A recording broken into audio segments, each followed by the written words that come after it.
Welcome back, and we're so glad to have you back with us as always. We're having a great time this evening because we're talking about transportation throughout the Pahrump Valley and also rides into Las Vegas. So a lot was covered in sessions 1 and 2, and I hope you got a lot of information out of that. For this session and the last session, I have Sandy Jennings. Known Sandy since I've been in town, and she's done a lot in so many different areas for us. But now, as far as I'm concerned, one of the most important, not the most important, but one of the most important, is when we talk about veteran transportation. So, Sandy, glad to have you with us. Thank you very much, Tom. Glad to have you on the show, and we're going to be talking about transportation. Mm-hmm. And we're going to be talking about veteran transportation. Mm-hmm. And if we're talking about veteran transportation, what do you call it? Vetrans. Vetrans. Veteran transportation.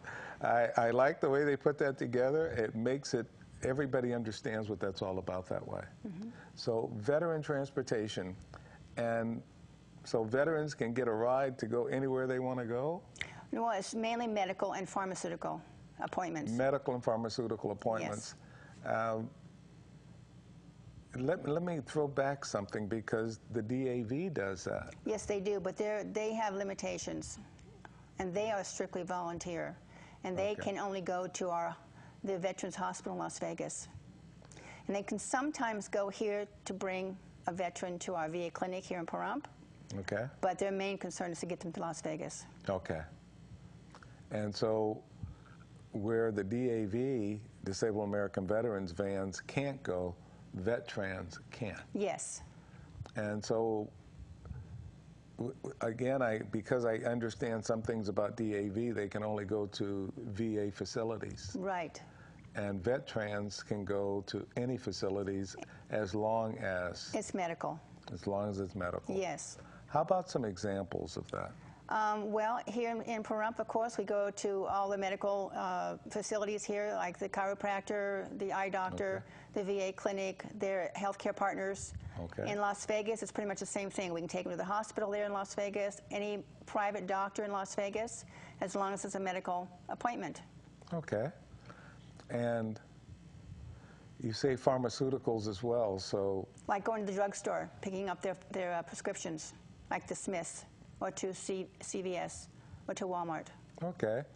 And can they only go for those appointments, or that, say if they're just going to pick up medication, are they allowed maybe to pick up something else too? Not really, no, because of the time constraints. Okay. If we have 2, 3, 4, 5 people throughout that day, we have to meet their schedules, of course. Medical appointments are important, so we can't. That's where our public transportation comes in, to take them to the grocery store, or to Home Depot, or to, somewhere else. So when you say appointments, if a person has to go, say, to CVS and pick up some medications, is that like an appointment?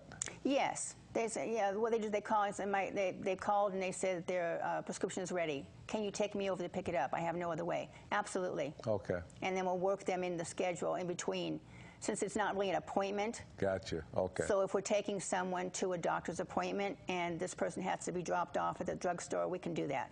Okay. And again, we're talking Vetrans, so we were talking about transportation earlier and the cost of the transportation to the rider. For Vetrans, what's the cost to the veteran? It is free to all of our veterans. There's absolutely no cost to our veterans. That's the least we can do for their service. Okay, so you have a veteran that's going to pick up some medication. It's a free ride. Mm-hmm. What happens if they have to have a caregiver go with them? They may go. So caregivers can also ride with the veteran? Yes, if it's necessary. And a wife, a spouse. Okay. Or a companion of some kind. If that veteran needs to have someone with them for assistance, absolutely. Okay. So Vetrans is alive and well, and I heard you mention several times about Las Vegas. Mm-hmm. So what's the difference, and how would you set that up?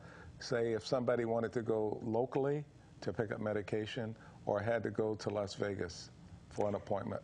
For an appointment, we go into Las Vegas 4 times a month on certain days. Okay. The first Monday, the first Friday, the third Monday, and the third Friday of each month. Okay. To go into Vegas for any appointments of any kind.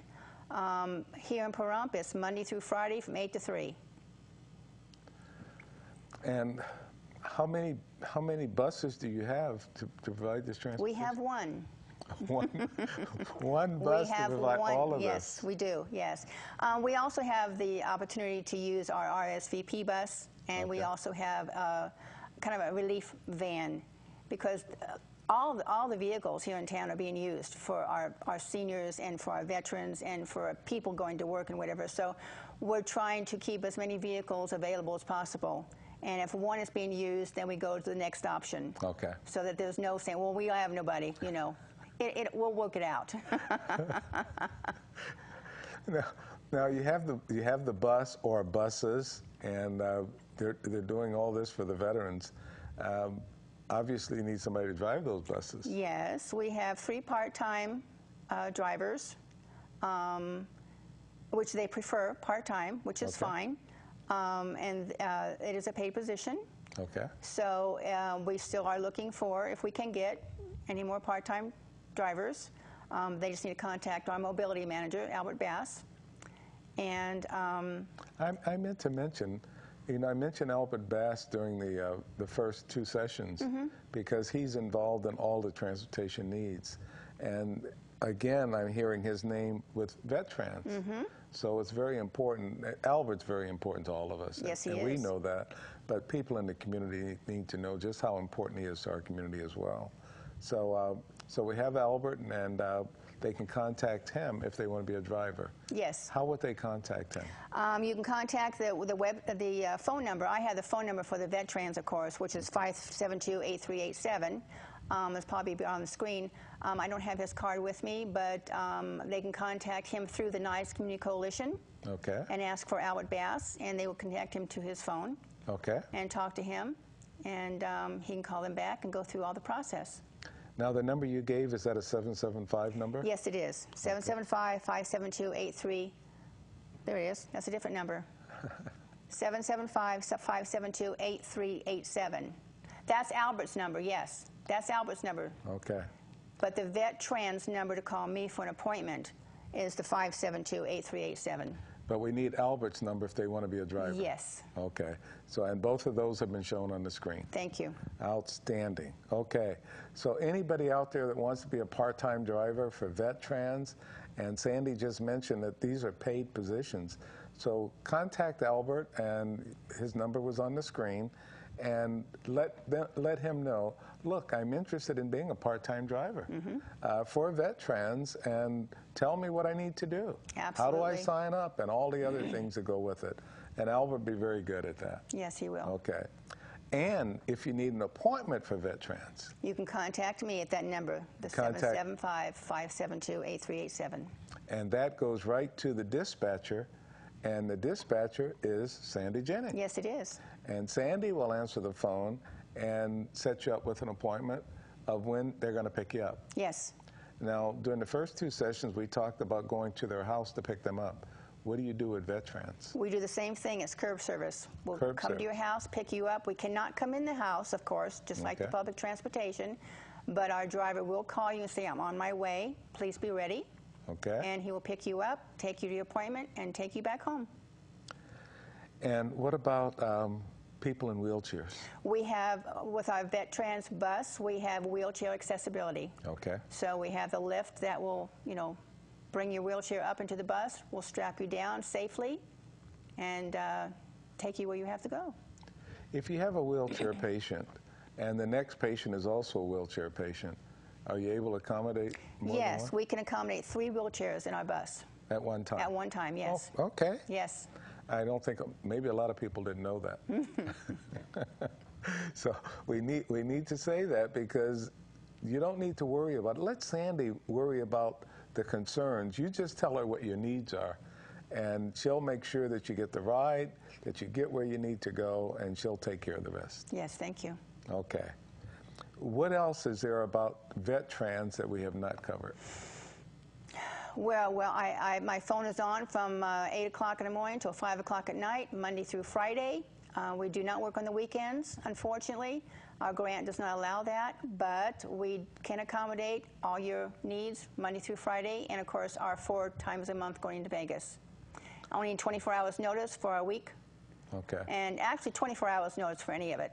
Our restrictions are not as much as the public transportation. So if you call me 24 hours in advance and we are going into Vegas and we can take you there, we will be happy to do so. Okay. And same way with our appointments here in town.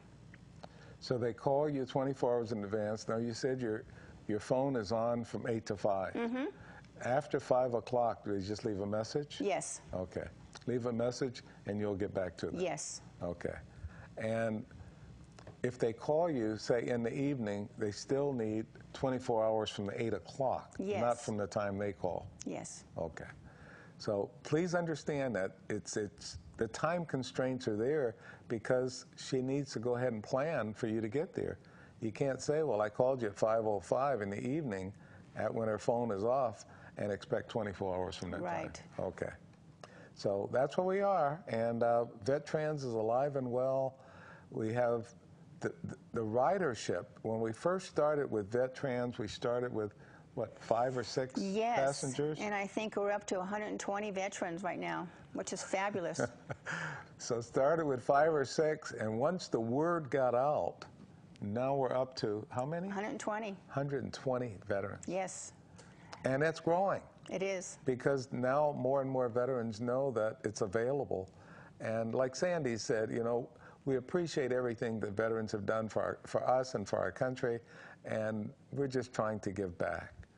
Exactly. And this lady, like I said, when she took over and talked about being the dispatcher, things started moving in the right direction, and we're just so proud of her and her commitment. She is just so dedicated to this program, and we thank you for that. Thank you very much. Okay. I know we're running out of time, as we always do. In our next session, we're going to be talking about another job that Sandy has that she does so well. We're going to be talking about Medicare. So we want you to go ahead and be prepared to call her. Same number? No, it's a different number. It's a different number. So we'll have that number on the screen in the next session. But be sure to write these numbers down. For Medicare, you're going to call this number. For VetTrans, you're going to call this. For Albert Bass to become a part-time driver, you're going to call this number. And those numbers have been on the screen. We want you to write them down. We want you to use them. Mm-hmm. Because that's why we're here, that we're making things available and trying to make it easier for you to take care of all these things. VetTrans is so important, and we want to thank our veterans, and we want to thank Sandy, and we'll see you next session.